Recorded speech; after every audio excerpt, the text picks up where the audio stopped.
안녕하세요. 김강균 변호사입니다. 오늘은 제가 수행한 사건 중 기억에 남는 상가임대차 명도 사건을 소개합니다.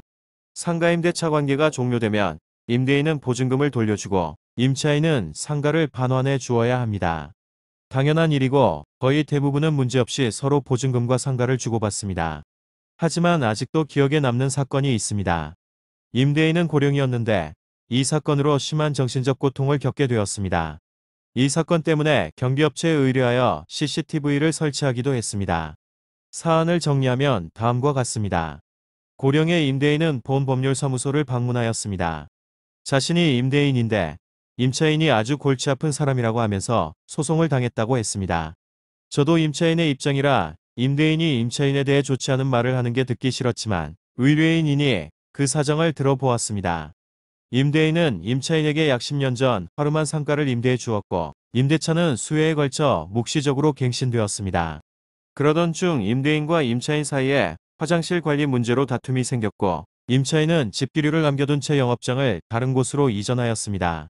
이후 임차인은 월세를 지급하지 않았고 임대인은 차임 면체를 이유로 임대차를 해지한다는 내용 증명을 보냈습니다. 이후 임대인은 밀린 월세를 공제한 나머지 보증금을 공탁했고 임차인은 집기류를 상가 밖으로 반출하였습니다.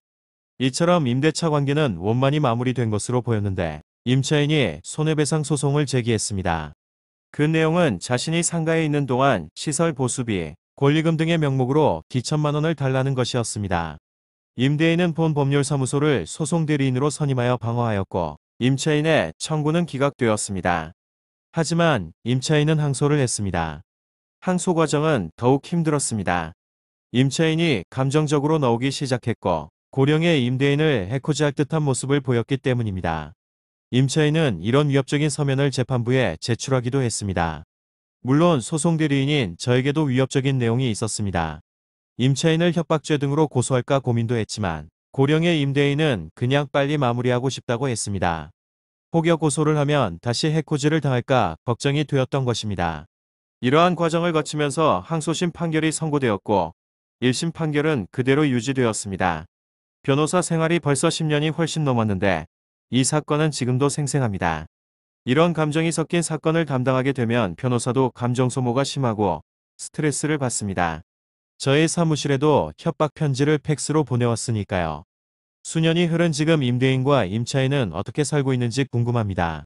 임대인은 건강하셨으면 좋겠고 임차인도 화를 가라앉히고 평온을 찾으셨으면 좋겠습니다.